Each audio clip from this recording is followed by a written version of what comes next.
안녕하십니까. 태백산직입니다. 조선왕조 500년 태조실록 6번째 이야기. 제1차 왕자의 난. 1398년 태조 7년 8월 태조가 와병으로 누워 있을 때 조정의 분위기는 어수선했다. 이방원은 아버지 이성계가 조선왕조를 건국하는데 혁혁한 공을 세운 1등 공신이었다. 그렇지만은 그가 세운 공과와는 달리 세자라는 자리는 다른 왕자에게 돌아가고 말았다. 이방원의 태생은 태조 첫 번째 부인 사이에 태어났다. 하지만은 그의 어머니는 죽었고 둘째 부인 강비가 태조의 사랑을 독차지했다. 강비는 정도전 남원 등을 앞세워 자신이 낳은 이방석을 세자로 세운 후 병으로 죽었다. 이방원은 이방석이 세자 자리에 오른 것에 대해 무척 화가 났다. 그래서 자신의 신복인 하리운 등과 함께 정도전 및 조정 대신들을 제거하려고 음모를 꾸몄던 것이다. 지모가 뛰어난 하류는 관상가로 유명했으며 궁궐을 한양으로 옮기는 데 일조를 했다. 지난날 그는 이방원을 초면 자리에서 장차 큰 인물이 될 것으로 예언했다. 하륜이 충청 감사로 명을 받아 떠나는 날 이방원이 축하를 해주기 위해 그의 집을 방문했다. 이 자리에서 하륜은 정도종과 남원 등이 태조의 전 부인이 낳은 자식들을 모조리 죽이려 한다는 말을 전하면서 사람을 청구했다. 대군 안산군수 이숙보는 지력과 용맹이 걸출합니다. 그를 측근에 두시면서 요긴할 때 쓰십시오. 한편 남은 심효생 등은 정도전의 집에 모여 앞날에 대해 논의를 하고 있었다. 그들은 태조의 병이 위독하기 때문에 하루빨리 이방원의 형제들을 궁궐로 불러 제거하고자 결정했다. 이때 이방원은 하륜이 청간 이숙본을 몰래 불러 올렸다. 충청감사 하륜에게 그대의 이야기를 잘 들었다. 정도전 등이 부왕의 병을 핑계로 역모를 일으킬지 모른다. 그들은 내가 부르면은 어디에 있건 곧바로 달려와야 한다. 그리고 얼마의 시간이 흘렀다. 이방원의 명을 받은 처남 민무구가 이숙본을 불러 올렸다. 그가 한양으로 올라왔을 때 태조의 병이 위중했다. 더구나 정안군, 이방원, 이강군, 회양군, 의양군 등이 근정전 문밖 서쪽 집에서 대기하고 있었다. 이날 저녁 무렵이었다. 이방원의 부인 민씨는 동생 민무질과 이야기를 나눈 후 갑자기 하인 소군을 불렀다. 민씨는 급히 궁궐로 가서 정안군을 모셔오라며 이렇게 말했다. 정안군은 이방원을 말합니다. 대군께 내가 갑자기 몸이 아파 쓰러졌다고 전해라. 민씨의 명을 받은 소군은 이방원을 만나 부인이 몹시 위중하다고 전했다. 그러자 함께 있던 의양군이 약을 주면서 집으로 돌려보냈다. 이방원이 집으로 돌아오고 그 다음날 처남 민무질이 찾아왔다. 이방원, 민씨 부인, 민무질 세 사람은 긴 이야기를 나누었다. 이 이야기가 끝나고 이방원이 궁궐로 돌아가려고 일어섰다. 그러자 민씨 부인은 궁으로 돌아가지 말라며 이방원을 말리자 그는 이렇게 말했다. 나 혼자 살라는 말이오. 지금 형님들께서 모두 대궐에 계시는데 안심하시오 부인. 별날이 일어나면 내가 막을 테니. 밤이 되면서 왕자들은 각기 자신의 군사들을 모두 해산했다. 그렇지만 오로지 이방원 이방범만이 군사를 해산하지 않았다. 그러자 이방원은 처남 민무구를 시켜 이숙본에게 군사를 데리고 신극래의 집에서 조용히 기다리라고 했다. 초저녁이 되어 내관이 왕자들을 찾아와 태조의 병이 위중해서 자리를 옮기려고 한다며 모두 대전으로 들어오라고 했다. 그러나 이상하게도 궁궐엔 불들이 모두 꺼져 있었다. 먼저 의양군이 들어가고 정한군 이방원은 뒷간으로 숨어 들어 분위기를 살폈다. 이방원의 분위기 파악을 위해 몸을 숨긴 줄도 모르는 이강군과 회양군은 그가 보이지 않자 사방을 두리번거리며 불렀다. 이 소리를 듣고 깜짝 놀란 이방원은 손으로 입을 가리며 말했다. 쉿! 조용히 하세요. 분위기를 모르고 계십니까? 이방원은 곧장 말을 타고 궁궐 서쪽 문으로 향해 대궐을 빠져나오고 이강군과 회양군도 덩달아 따라서 나왔다. 이방원은 자신의 군령 앞에 도착하자 말을 세우고 이숙본을 급히 불렀다. 갑옷 차림의 그는 완전 무장한 측근들과 군사들을 데리고 왔다. 이 자리에서 이거의, 조영무, 신극래, 민무구, 민무질 등 10여 명이 있었다. 더구나 군사들이 역시 10여 명에 지나지 않았다. 다만 각 집에서 일하고 있는 종들만 10여 명이 뒤따랐다. 이숙본을 보는 순간 이방원이 이렇게 물었다. 이숙본, 내가 어떻게 처신하면 좋겠는가? 대군, 저희 생각으로는 먼저 역적들이 모여 있는 곳으로 찾아가 집을 포위합니다. 두 번째는 집에 불을 지른 다음에 뛰쳐나오는 놈들마다 적사람은 되옵니다. 이 말을 들은 이방원은 곧바로 출동해 일당들이 머물고 있는 정도전의 첩집을 포위했다. 늦은 밤이라 종들은 모두 잠자리에 들고 없었으며 정도전과 남은 등불을 켜놓고 깊은 밀담을 나누고 있었다. 이숙보는 화살에 불을 붙인 후 지방위로 쏘았다. 그러자 지붕에서 불이 붙으면서 삽시간에 불바다가 되었다. 이때 불을 피해 빠져나온 정도전과 남은 등은 도망쳤지만은 미처 몸을 피하지 못한 심호생 등은 죽임을 당했다. 정도전은 곧바로 민부의 집으로 도망쳤지만은 이방원의 군사들에 의해 붙잡히고 말았다. 체포된 정도전은 사시나무 떨듯 몸을 떨고 있었으며 손에는 작은 칼을 들고 있었다. 그는 이방원 앞에 끌려 나오자 울먹으면서 애원했다. 대군, 제발 목숨만 살려주시게. 그렇게 살고 싶은 대간께서 어찌 날 모험하는 것이오. 더구나 우리 형제들에게 무슨 오난이 그렇게 많으셨소. 영화는 저승에서나 누리도록 하시오. 여봐라, 어서 차명을 시켜라. 이방원은 정도전의 애원에도 불구하고 부하들에게 곧바로 차명시키라고 명령했다. 이어 영모를 깨했다는 이유로 3족까지 명하라고 했다. 차명을 당한 정도전에겐 아들 넷이 있었다. 그 중에 정유와 정령은 군사들에게 현장에서 체포되어 죽임을 당했고 정담은 더러운 손에 죽지 않겠다며 스스로 목숨을 끊었다. 이 밖에 남은 을 비롯한 정도전과 인연을 맺은 모든 사람들을 속속들이 찾아내어 죽이고 말았다. 그리고 불시 온인이 된 세자 방석을 체포해 오지로 기양 보내는 척하면서 중간에 죽였다. 또한 이방원은 자신의 형인 이 방범까지 무참하게 살해했다. 이방원의 난동을 전해들은 태조 이성계는 아픈 몸이지만 화가 치밀어 누워있지를 못했다. 그것은 자신과 함께 조선 왕조를 세우는데 일등 공신했던 정도전과 남은 등을 비롯해 자신이 사랑했던 두 아들까지 모두 이방원의 손에 죽었기 때문이다. 태조는 이방원을 불렀다. 내가 죽지 않는 이상 너에게 왕위를 물려줄 수가 없다. 결코 넌 임금이 될 수 없을 것이다. 이렇게 호통을 친 이성계는 며칠 동안 식음을 전폐하면서 깊은 생각에 잠겼다. 그러다가 둘째 아들에게 왕위를 물려주고 미련 없이 한양을 떠나 함흥으로 갔다. 둘째 아들은 정종이 되겠죠.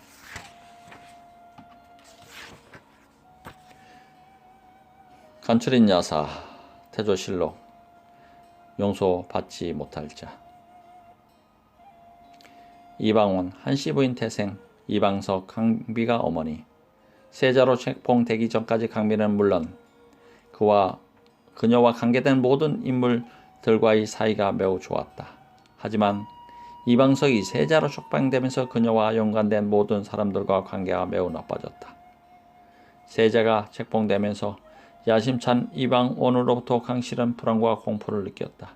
심지어는 소화불량증, 불면증, 공포증까지 겪게 되었는데 날이 갈수록 이 증세는 더더욱 심해졌다.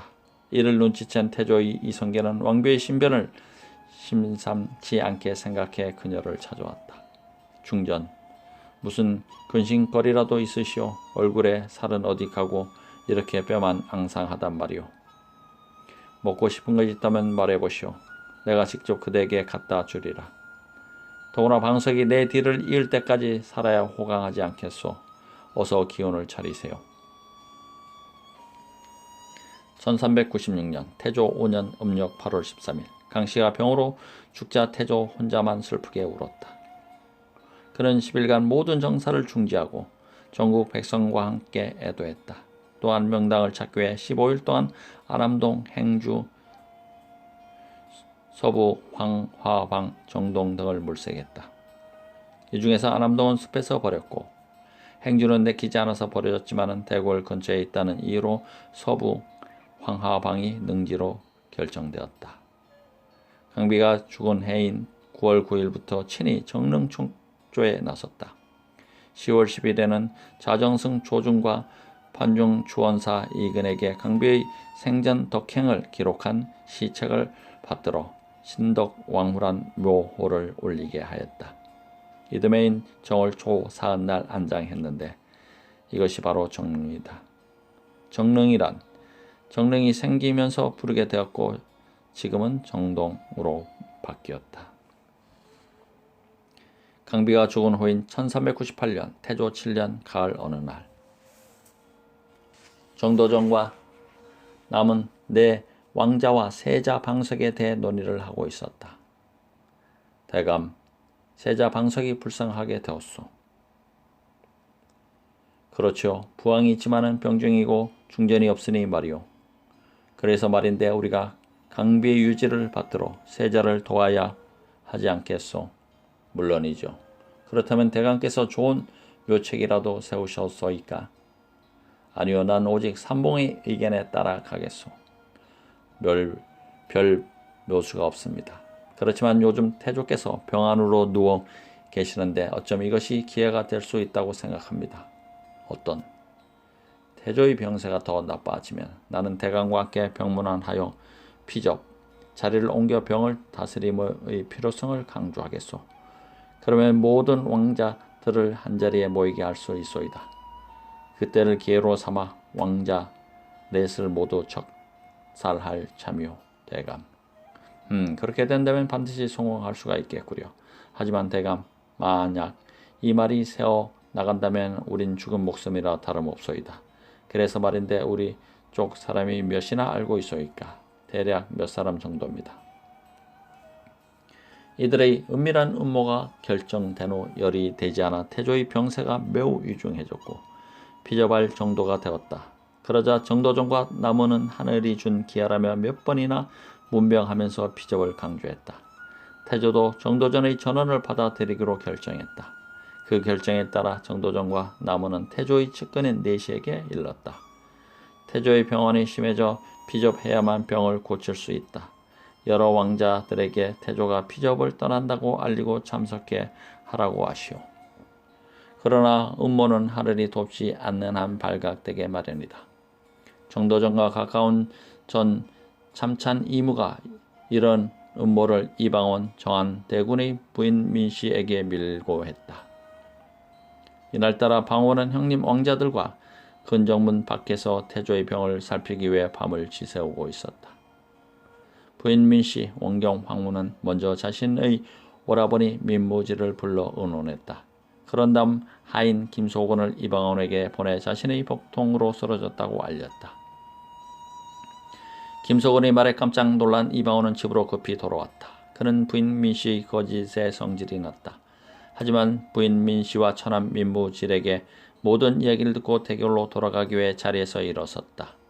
그러자 부인 민씨는 눈물을 흘리면서 붙잡았다. 대군, 지금 대궐로 가시면 죽임을 당할 뿐입니다. 제발 고정하세요. 그렇지만 이방원은 부인의 만류를 부리치며 이렇게 말했다. 부인 걱정 마시오. 내가 죽음을 도려했으면 벌써 이승 사람이 아니오. 더구나 부인도 아시다시피 지금 형님들이 대궐 안에 계시오. 내가 지금 이 꼴 하는 것은 역적 정도전의 흉계를 알려는 것뿐이오. 마음이 착잡한 이방원은 말을 달려 대궐로 향했다. 이방원이 대궐에 도착하자 소관이 마중 나왔다. 대군 상가마마께서 병원이 위중하셔서 오늘 피접하려고 합니다. 그래서 왕자님들께서는 모두 입골하시라는 분부입니다. 이들이 들어가려고 할 때 이상하게도 등불이 모두 꺼져 있었다. 그러자 왕자들은 의심을 품었고 이방원은 몰래 화장실로 가는 척했다. 그러자 방의 방간 이백경이 방호를 큰소리로 불렀다. 이에 깜짝 놀란 이방원은 입을 가리며 방의 방간 백경 등을 데리고 영추문으로 나오면서 그 사실을 알렸다. 형님들, 우리 목숨은 총각을 다투고 있습니다. 그래서 말을 광화문 밖에 세워놓고 기다려봅시다. 그런 후 이방원은 사람을 시켜 정승 조준과 김사행을 불렀다. 점쟁이에게 기름을 점치고 있던 조준은 갑자기 연락을 받고 갑옷으로 갈아입고 군사들을 이끌고 왔다. 이방원은 조준을 시켜 군사들에게 명령하여 예빈사 앞 돌다리를 막아 검문 검색을 하게 한 다음 큰 소리로 외쳤다. 어찌 공들은 조선의 이 사직을 멋대로 하시려고 합니까? 이방원의 목소리에 깜짝 놀란 대신들이 몰려 나왔다. 이때 조준과 김사행은 오전으로 들어가려고 했다. 그러자 이방원이 앞을 가로막으면서 그들을 꾸짖었다. 그들은 하는 수 없이 운종가에 주저앉았고 이방원은 곧바로 문주 백관을 불러들였다. 이때 찬성 유만수가 아들을 데리고 오자 이방원은 그에게 갑옷을 입게 하여 자신의 뒤에 서게 하였다. 그러자 이무가 이방원에게 만수는 방석의 패거리라고 일러주었다. 이에 만수는 이방원의 말 굴레를 잡고 변명하자 김소곤이 나서서 부자를 단칼에 죽였다. 이들 부자를 죽인 이방원은 무사들과 함께 정도전 일당의 동정을 염탐했다. 그때 정도전은 이 집과 함께 남은의 작은 집에서 모의를 꾸미고 있었다. 이들의 거처를 알아낸 이방원은 이숙분을 시켜 남원의 집에 불을 질렀다.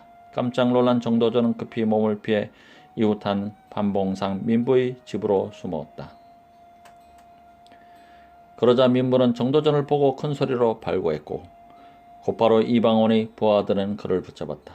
붙잡힌 정도전은 이방원에게 애원했지만 결국 그 자리에서 죽었고 그의 아들 유영까지 차명당했다. 도망친 나무는 미륵원 포막으로 숨다가 발각되면서 죽었고 이직은 아무것도 모르고 정도전에게 끌려왔다가 주장해 목숨을 부지했다.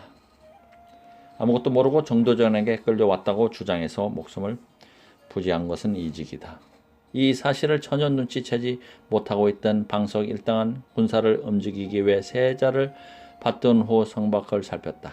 그런데 강화문에서 남산까지 철기군들이 자리 잡고 있어 감히 대항하지 못하고 항복하고 말았다. 이것으로 이방원은 세자 방석을 중심으로 발발했던 정도전의 난을 모두 평정한 것이다. 이들의 싸움에도 불구하고 태조의 병세가 점점 악화되면서 청량전으로 피접했다. 얼마 뒤 자정성 조중은 중신들과 백관을 거느리고 병사가 호전된 태조를 아련했다. 그는 정도전과 남은 등의 죄를 보고한 후 세자를 딴 왕자로 첼봉할 것을 간청했다. 이때 세자 방석이 태조의 곁에 있었고 태조는 조준의 간청의 대신들을 보고 이렇게 물었다. 방석을 그대로 두었으면 하오. 왜 아무런 말들이 없소? 불만이 있다면 경들에게 그 이유를 듣고 싶소. 대신들의 대답이 없자 태조는 세자 방석에 물었다. 방석아, 넌 어떠냐? 세자 자리를 내놓고 싶은 게냐? 아바마마, 전 오직 아바마마를 편안하게 해드리고 제 마음도 편안하기 위해 세자 자리에서 물러나겠습니다. 이 말을 끝낸 방석은 형 반봉과 함께 대궐에서 나와 어디론가 사라지고 이때 갑자기 이방원이 찾아와 이렇게 말했다. 넌 내 말대로 했으면 이 꼴이 되지 않았을 것이다. 보기도 싫다. 내 마음이 변하기 전 얼른 가거라. 이들이 정처 없이 길을 떠나고 있던 중 이름 모를 벗을 아치들이 쫓아와 죽이고 말았다. 태조는 방번과 반석이 살해되었다는 소식에 스스로를 원망하며 눈물을 흘렸다. 왕자의 난이 있은 후 대신들은 태조에게 이방원을 세자로 책봉하고자 건의했다. 그러나 이방원은 결코 사양하며 둘째 형 영한 대군 방과가 세자가 되어야 한다고 우겼다. 하지만 방과는 개국을 주도한 것도 방원이고 더구나 지금의 난리를 평정한 것도 방원이라며 한사코 세자 자리는 방원이 적당한 인물이라고 주장했다. 이에 방원이 말을 끝까지 듣지 않자 방과는 다음의 조건을 제시했다. 내가 어느 시기까지 자리를 맡고 끝나면 너에게 양도하겠다. 이로써 그의 9월 태조는 영한 대군 방과에게 임금의 자리를 물려주었다. 이분이 바로 정종이다. 태조실록 여기서 마치겠습니다. 감사합니다. 태백산지겠습니다.